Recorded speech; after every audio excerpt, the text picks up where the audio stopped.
Peter, warm welcome to Startup Grind. Great to have you here. Thank you so much, Jens. It's a great pleasure to be here. We met a few months ago at an event in Central. Yes, we have had many great conversations where we have been able to talk about the future of AI compute, and you have been very kind to introduce us to a number of different interesting parties.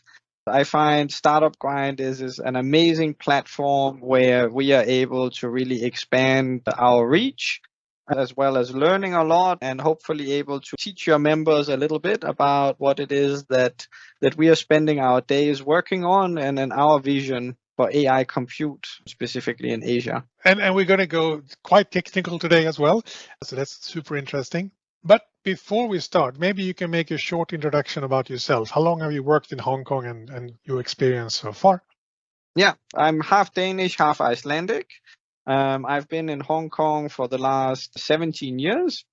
First came here to HKUST as an undergrad student, and then met my wife at university, and then sort of kickstarted my journey of startups and as well as AI.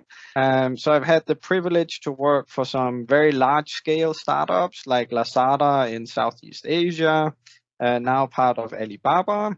And the last 6.5 years I've spent at the Lenovo PCCW Solutions, one of Asia's largest IT services companies. And working together with Alex Bono and Julian Beltran on ClustAI. And so it's super exciting to get started with this. Which quite quickly moves us into what is a flexible GPU and how particularly are they important in regards to AI development? So flexible GPUs are extremely important for the future of AI. If you go into the fundamentals of how compute used to work, then it is just like the laptop or mobile phone that you are sitting at right now. So it used to be that you put your hardware either at home or in your data center or your co-location data center, and then you have this fixed infrastructure. And similar to your phone or your laptop, then you're going to have it for up to 5 years, but which gives you certain limitations. So one, did you really plan what you're going to be using your compute? Do you have enough? Do you have too little, too much? What do you do about peak periods and so forth? So what you have with flexible compute, which we do, is that you can rent on an hourly basis. And you can go and choose whichever graphic card works the best for you.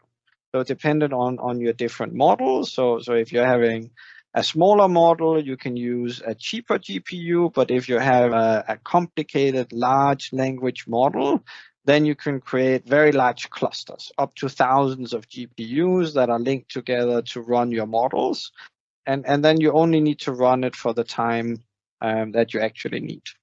Yeah, and I can imagine that, as you said, you invest in your own data center and your accountant says, oh, we're going to write this off over 3 to 5 years. But in the world of AI, a year is a long time. So you need really to stay ahead of things. Yeah. And when it comes to, I think you mentioned a bit about it, but when it comes to on-demand GPUs, how do they differ from traditional sort of your on-premise or in your own data center, and how do you kind of how do you communicate with them from your equipment and so on? Yeah. Well, so the major difference is that you have a pay-as-you-go model versus a fixed investment.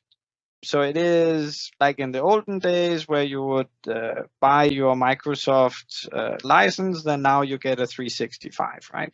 So that's the major model difference, that it is on demand as you need it. You can scale up and down, which means that you can also get started tomorrow instead of having to wait until building your data center, getting your equipment, lead time, setups, maintenance schedules, and so forth.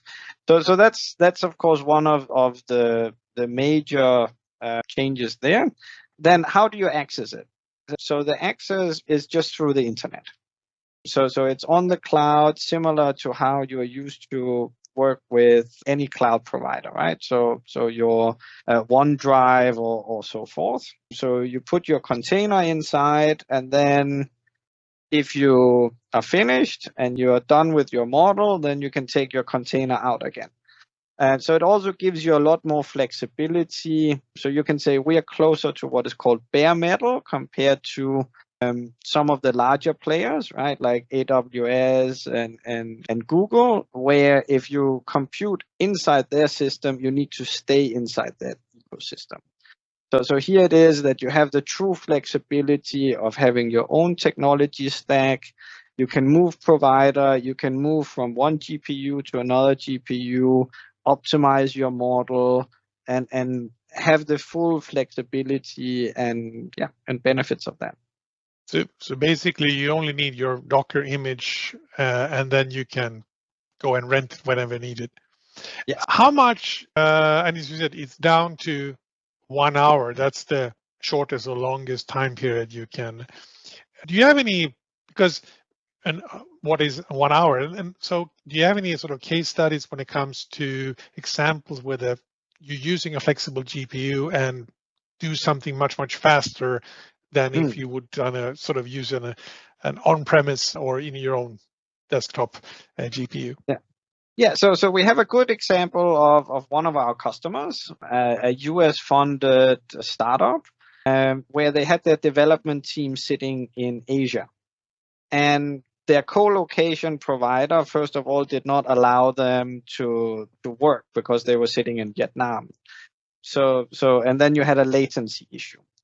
And thirdly, they had a very tight schedule. So they had to be able to do this compute like 2 times faster than their current data center compute was able to do for their large language model. So what we are able to do and help them with is that we can give them access to thousands of GPUs. So in that way, they were able to have the latency, which helped them. It was closer to Vietnam. All of our GPUs currently are in Asia. And secondly, it allowed them to get much more compute in to finish the job. So that's one of the things that we're really proud of, that we are able to realize people's dreams and be a little part of that. And you mentioned now thousands of GPUs, and for me, I mean, how do you do you have templates for setting up such workloads so that they can come and say, like, I need not just tens or one, it's like thousands of GPUs. So how does it work? So I think that's a bit of the beauty of where we are today. So we are a startup, which means that we are extremely flexible. So at the moment, we don't have fixed templates, but you work together with our development team, and they come back with the templates. Else you will have your own templates or templates that you take off the internet, and then we'll implement those for you. But it's a collaboration. And so I'm super excited about the stage that we are in now, which is also like the early stages of where I was with Lazada, where it is that you can really work hand in hand with your customers and your partners to create something truly unique, where you get lots of different inputs to sort of build the business into something, that gives a lot of value to all partners.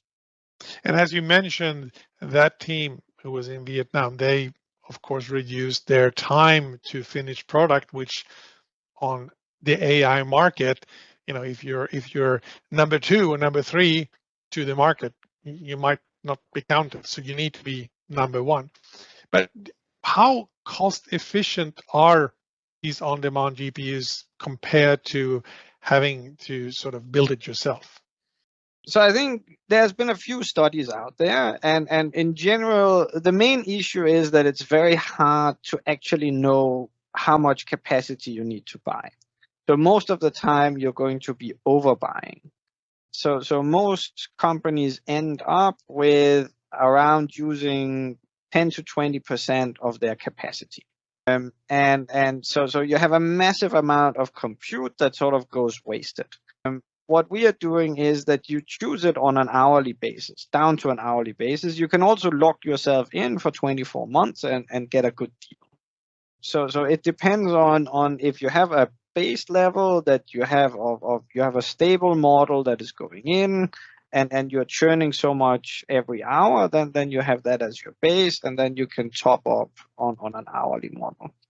And so there you have a significant saving. And then on top of that, if you look at the big cloud providers, then of course they have a very sophisticated technology stack on top. But by taking a lot of this away, then we are around 4 to 5 times cheaper than they are. So there's a significant cost advantage.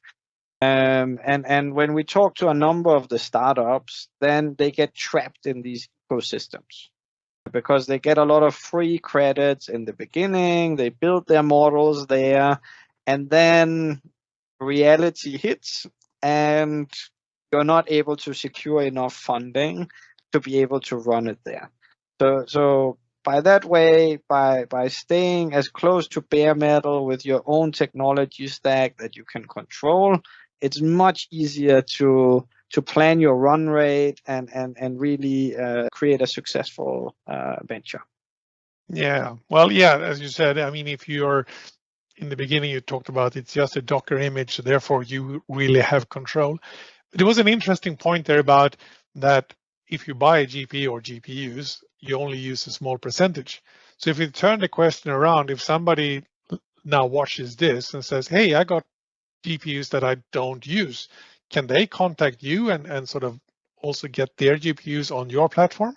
Yes. So we are working with many partners around the world to onboard them to offer their spare GPU capacity. And we are also starting to talk to some larger customers where you can say our platform can work internally for them to be able to invite their own ecosystem partners. So let's say you're a large financial institution, but you don't really want to offer your GPU capacity out to the open market, but you have your affiliate banks and affiliate startups and so forth, so that you can sort of control this micro universe. So I think this is also a really interesting sort of direction where we are able to really help companies utilize their own compute in whichever business model that they see fit. Yeah. That's I mean, that's really interesting. As you said, does not just need to be the big sort of your for everybody, also internally in groups. Early on, we also talked. You said about we talked about the U.S. startup who's using a team in Vietnam and they had some latency. So if we move on a bit to a more technical issue, what is your recommendation when it comes to handling large models, large files, etc., in an efficient way on your platform? Yeah, well, so it's very much looking at how big the model is. So you can say if you have like a smaller model on stable diffusion, then you might not need more than 12 gigabytes of RAM. So then you can go for quite cost efficient GPU. But if you're really doing the very large scale language models, so then we are currently working on getting on board 512 nodes of H200s, which is the new NVIDIA graphic cards that is really designed for very large language models. And there you can then create clusters of a node. So a node is 8 GPUs. So you can say the 512 nodes become 4,096 GPUs that sort of can work together. And you can create clusters that are even bigger than that. So it really just depends on what is the model that you're looking at, what is it that you're trying to achieve. Then we can work together with you to sort of, create something that we think is rather remarkable at quite a cost-efficient way. And it also makes me curious about, because there are so many new GPUs coming to the market, and I guess everybody kind of want the latest. So there must be quite a large pool of still working GPUs that are available, but they could be used for other purposes than maybe training a model. Yeah, but and also smaller models. So I think it's very much looking at this ecosystem of the GPUs and which processors that really need them. So we work with a number of image startups and that do very cool things, from turning people into animals and all kinds of things. And there you can say it's more event based. So then they're going to have let's say a hotel that is going to run photo shoots during the day, but then at night nothing happens, right? But so there it is that you can farm this out to different GPUs during the day, and this doesn't need the most advanced GPU. So I think it's very much that the intelligence is out there, right? And the truly remarkable thing that we are going from is it's the first time that we're going from basically the printing press, right, into that each time you click something, you're creating a unique product, right? So for that sense, right, you're going to have every startup in the world is going to have some kind of AI function, if it's a chatbot or an image or anything, right? And they can tap into this quite cost efficiently. And yeah, make themselves stand out a bit more.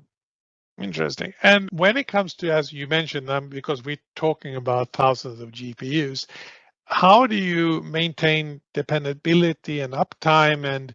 And because I guess you could, in essence, be in the GPUs that we're renting from you are actually in different data centers, so things can happen. So how do you maintain? How does that work?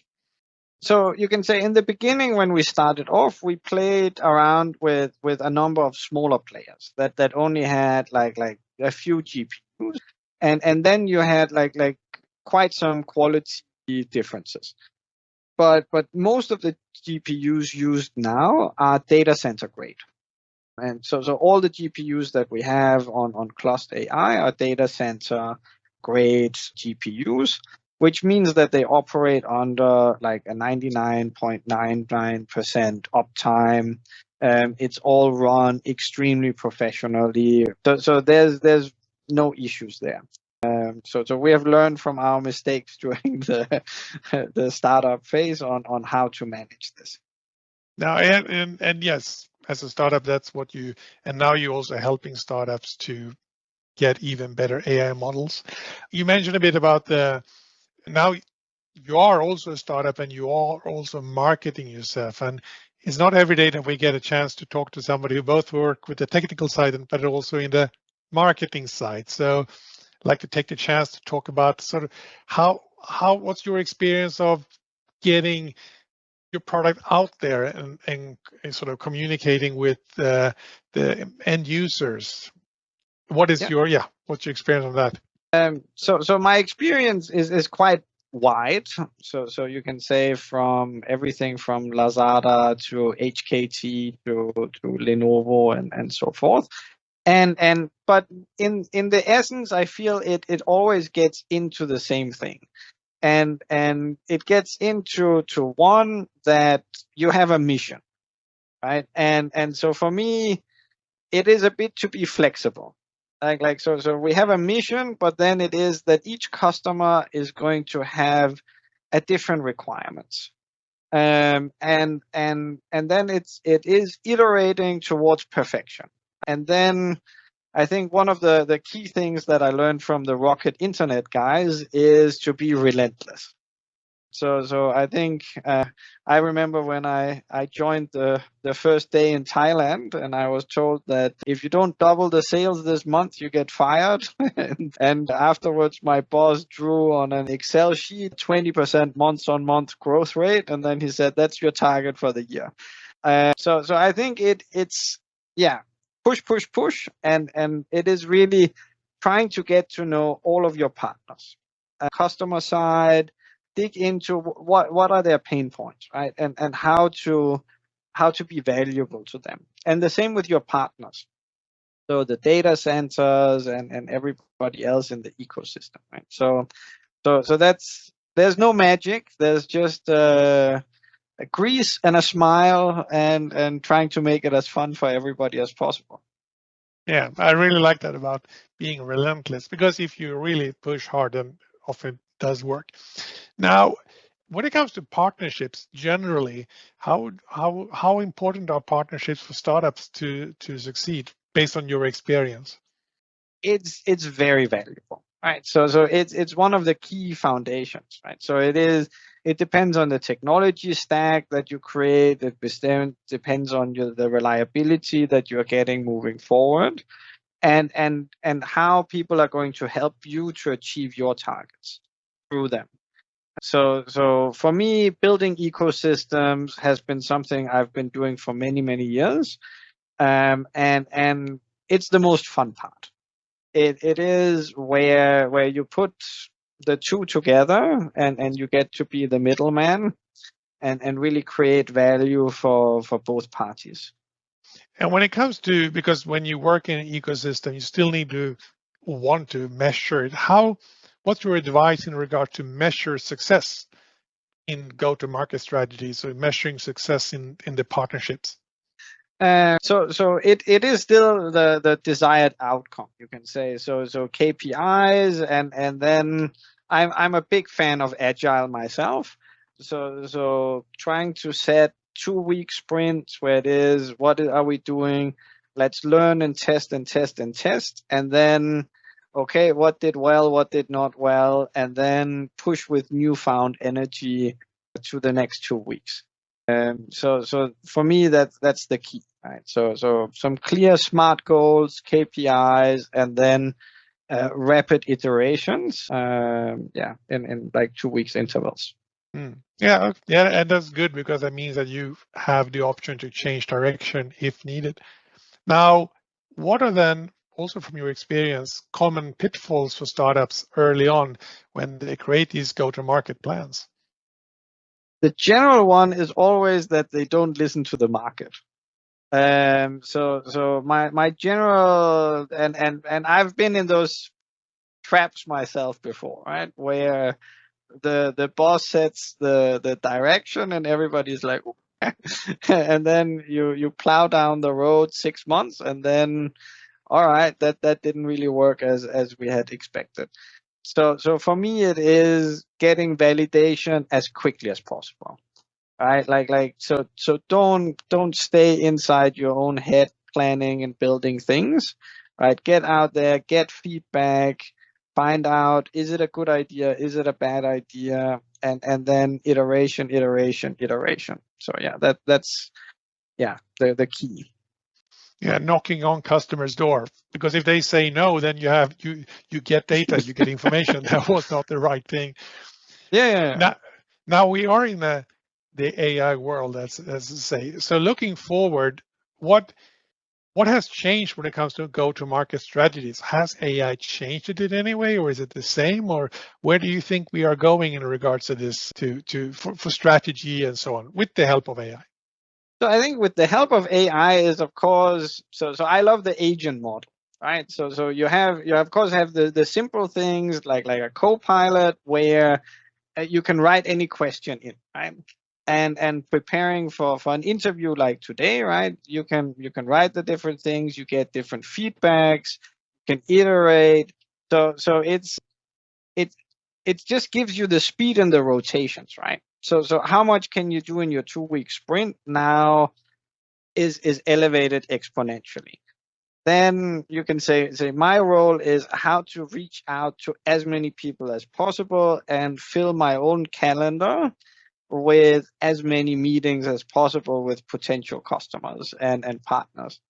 In that way, of course, it can help with scheduling, it can help with finding people, are these the right people, writing out messages, and so forth.